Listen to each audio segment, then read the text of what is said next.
Hey, what's up? John Sonmez here from simpleprogrammer.com. So I thought I'd do another fitness and diet video. You can check out my playlist of all those types of videos for those of you that like that stuff here. But this one is about intermittent fasting. I think there's a lot of people that do quote intermittent fasting and they have problems with it because it's hailed to be the savior of everyone and that it will cure all things. And I don't really think that that's true. I think there's a little bit, I mean, I do IF, right? Technically, I do OMAD. I'm one meal a day. So I fast until 5 o'clock every day. Pretty hardcore. So it's really a kind of intermittent fasting. But the general intermittent fasting is what, 16-8, where you fast for 16 hours and then you eat for 8 hours. I sure hope that adds up to 24. It does. Tired of pushy recruiters sending you LinkedIn requests for jobs you have no interest in? Tired of blasting out resumes into the dark? If so, you should check out Hired.com. Hired.com flips job searching on its head by having top employers like Facebook come to you after you fill out one simple application. You also get your own job coach to help you on your next job search. If you haven't checked it out, I highly recommend you at least fill out the application. Just go to Hired.com/simpleprogrammer, and when you get hired with Hired, you'll get double the normal sign-on bonus for using that link. Anyway, I got a question here. And it says, hey, John, it's been 3 weeks since I started intermittent fasting. The first week was good. I lost 3 to 4 pounds. But the second week I lost 0.2 pounds. And the third week I gained 0.2 pounds. My routine starts at midnight, ends at 1800 hours. I make sure I get no calories in the meantime. I get enough water throughout the day. And in the eating window, I get 1,500 to 2,000 calories. I do hit high intensity interval training 3 to 4 days a week. Why am I not losing weight? I need your help. I'm really frustrated. Thanks in advance. So here's the thing. Okay, I'm going to give you some kind of my experience and what I've found about intermittent fasting. And I may have said this before, but I'll say this again.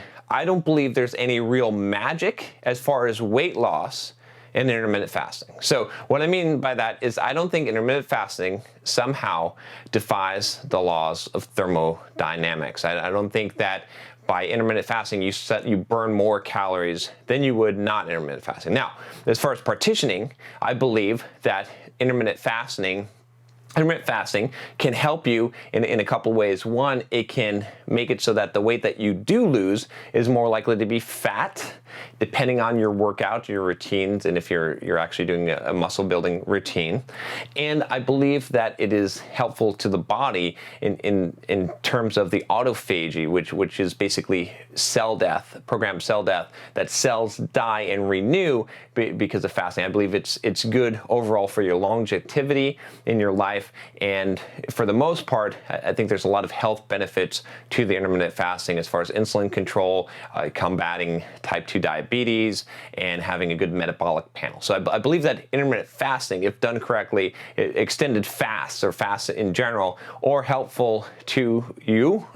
There's been some studies, some evidence that it may help fight cancer in certain ways because a lot of cancers rely on glucose, and so ketogenic and fasting diets have shown some promise there. So I think there's a lot of health benefits. I'm a big, obviously I eat 1 meal a day, right? I basically, my fasting is basically 23-1. So I'm basically fasting for 23 hours and I'm eating for really like half an hour or an hour window when I'm eating my one meal. I have found that to be the most effective. So I'm going to talk a little bit about why I think that is in a second here. So first of all, I just want to sum up that I don't think intermittent fasting is any kind of magic as far as weight loss, right? Ultimately, calorie deficit is what's going to create weight loss. Now, here's what I believe happens a lot of times. And some of you are going to say, well, you're not addressing, he said that he's only eating 1,500 to 2,000 calories. Well, that may not be true. Most people, like, when they're not losing weight and they're supposed to be in a calorie deficit, they're not actually in the deficit. There's some calories they're not accounting for. And also, sometimes your base metabolic rate is lower than what it's expected to be, so you just have to cut the calories even more. It's just science. I mean, I'm not making this up. I know that, like, sometimes you're like, well, I ran the numbers and it says I'm supposed to be losing weight. Well, if you're not losing weight, you can. There's only two things that you can really do, honestly. Like, you can cut calories or you you can increase activity, or both, right? So, and if you have a choice between the two, I've talked about this before, increasing activity does not do as much of an impact as you think, right? I run 40 miles a week. I lift 3 times a week for 2 hours at a time. I can gain weight eating 1 meal a day. If I can gain weight eating 1 meal a day with that kind of exercise routine, trust me, exercise doesn't do as much as you think it is. So it's time to cut calories if you really want to lose that weight. But with that said, let me talk about what I think happens, at least what happened with me and what happens with a lot of IF people that actually is counterproductive, right? Now, if you're super strict with your IF and you actually are counting the calories and you're accurate, this shouldn't be a problem. But most of us aren't super strict all the time, myself included. There's no way I can live like that. So what I found when I first started doing intermittent fasting, and this is why I moved to the 1 meal a day, is that I found that when I was basically fasting until, let's say, 2 p.m. or 12 o'clock every day, basically skipping breakfast, what ends up happening is then I have a meal at, like, let's say 2 o'clock, and then I have dinner at, like, I have my window at 6 o'clock or 7 o'clock, and I've got that long window, that 8-hour window. What I found was when I would eat lunch, I'd eat a big ass lunch, okay? And then when I'd eat dinner, I'd eat a whole bunch of dinner, and I'd eat a bunch of junk. So because I had skipped breakfast, I was actually more hungry, more ravenously hungry during the day, especially after doing a workout, and I felt more justified, so I'd eat a lot more calories. So even though I was only eating technically 2 meals, in those 2 meals, I would eat more than I would in 3 meals. So skipping breakfast, right? If intermittent fasting to you really just means skipping breakfast, what ends up happening is how many calories are in your normal breakfast? Maybe it's like, for most people, it might be something around 800 to 1200 calories.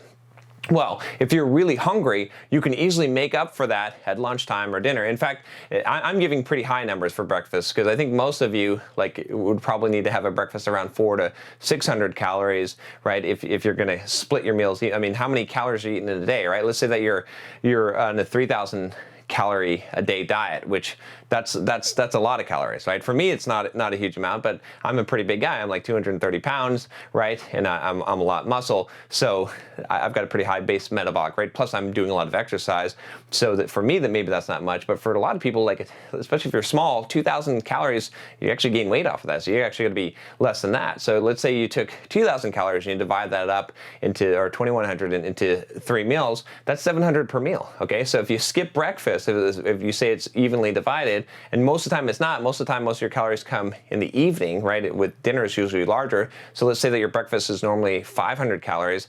Well, it's really easy to eat that extra 500 calories and then some in lunch and dinner. And so I found myself doing that. So when I was doing intermittent fasting that way, what ended up happening was that I'd get more hungry and I'd eat a big lunch and I'd eat a big dinner and I'd eat a bunch of junk. And overall, even though I was skipping breakfast, that small deficit of skipping breakfast did not make up for the increase in calories that I would eat afterwards. And that's what a lot of people that do IF end up doing. So that's why I moved to the 1 meal a day, right? You can watch my video on why I eat 1 meal a day, but I'll sort of explain it here, at least the very basics of it.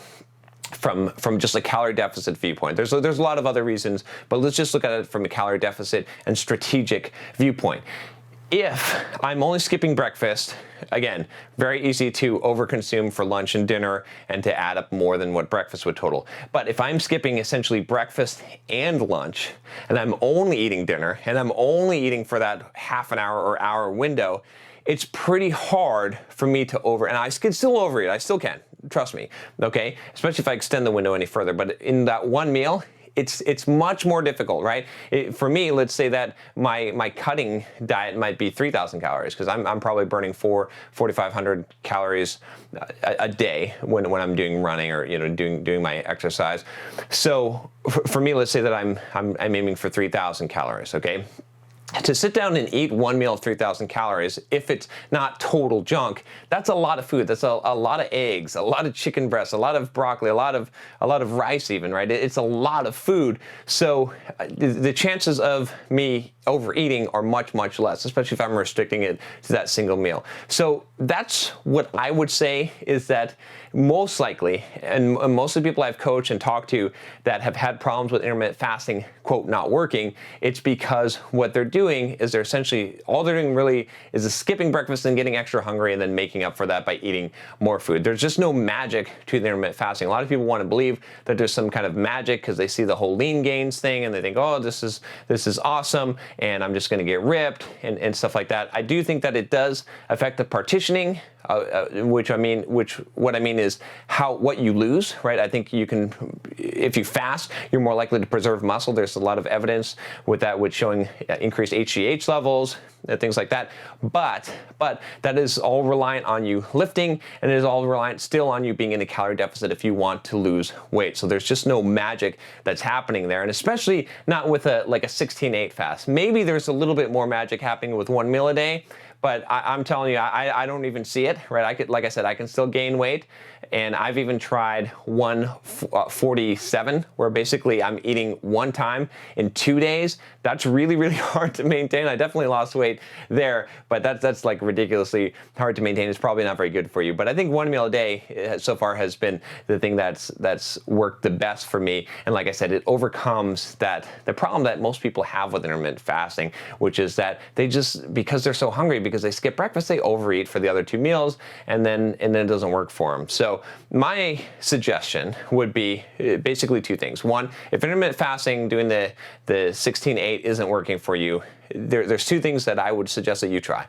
One of them is to get really, really strict on your calories and your meals. If you're gonna break your fast at like 2 p.m. and then eat a dinner at like 6 p.m., just eat those 2 meals and count them out and make sure that you are in a deficit, and make sure that the deficit is great enough. And if you're not losing weight, increase the deficit and increase a little bit of cardio. Do hit it from both ends.